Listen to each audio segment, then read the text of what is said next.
people from the poorest countries in Asia, Africa, and the Middle East are starting to receive COVID-19 vaccines. But the latest information shows that women are vaccinated at lower rates than men. Experts say women in Africa may be the least vaccinated population around the world, in large part because of misinformation and distrust. But problems getting the vaccine and inequality exist far beyond Africa. Barriers to receiving the vaccine include cultural opinions and a lack of technology. Women sometimes are not prioritized. Information about the rate of vaccine distribution to women is lacking in many countries. Officials agree, however, that women are clearly behind men in some places.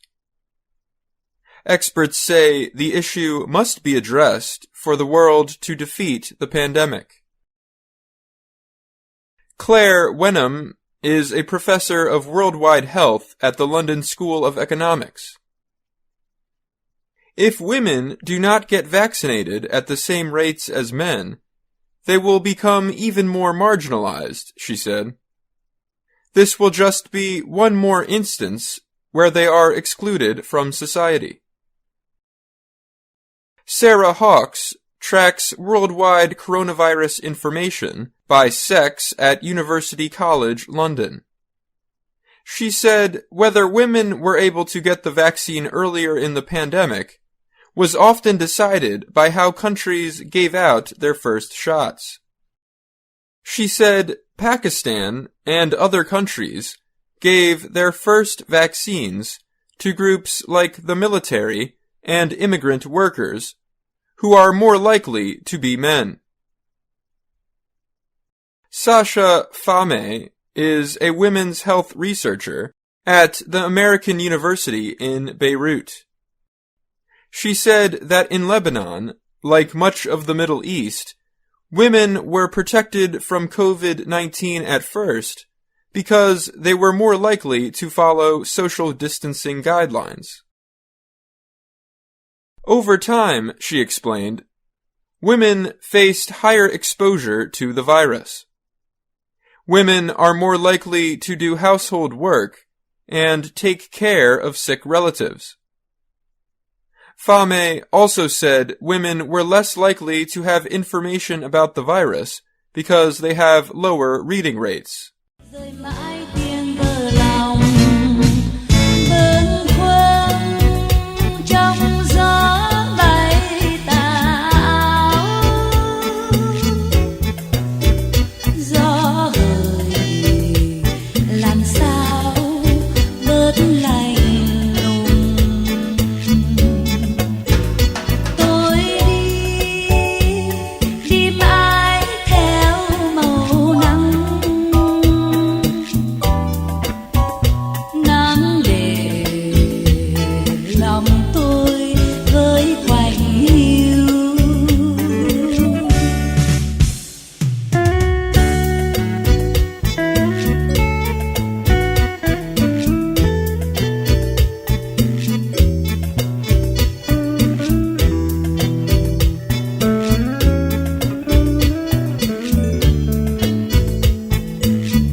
Naima Sadaka is a 36-year-old mother of 3 from southern Lebanon.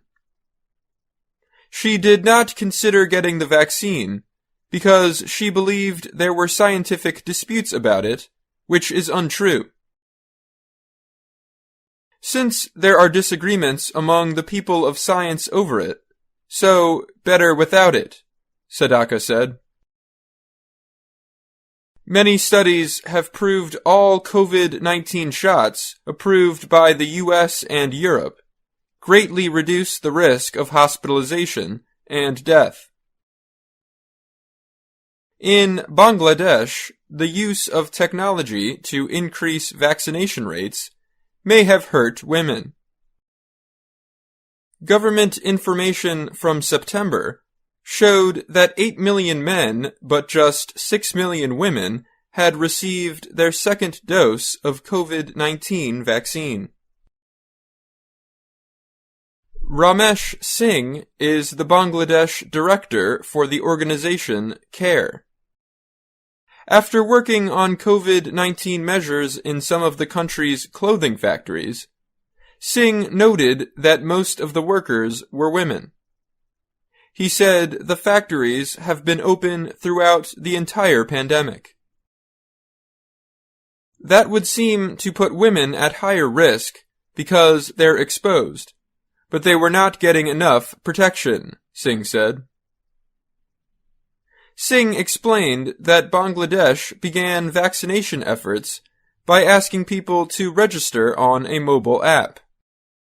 Women who did not have mobile phones could not sign up. And while registration has now grown beyond the app, some women from rural areas still face barriers.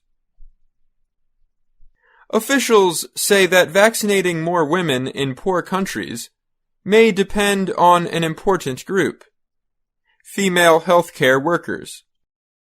Women make up 70% of the world healthcare workforce. Research, however, has found women to be more distrustful of vaccines than men. Some female healthcare workers are also distrustful. Choma Nwakama is a doctor who works in Lagos, Nigeria. She is saddened that some nurses do not think the vaccine is important. And if female health workers are not confident in the vaccine, then why would the women take it? I'm Dan Novak.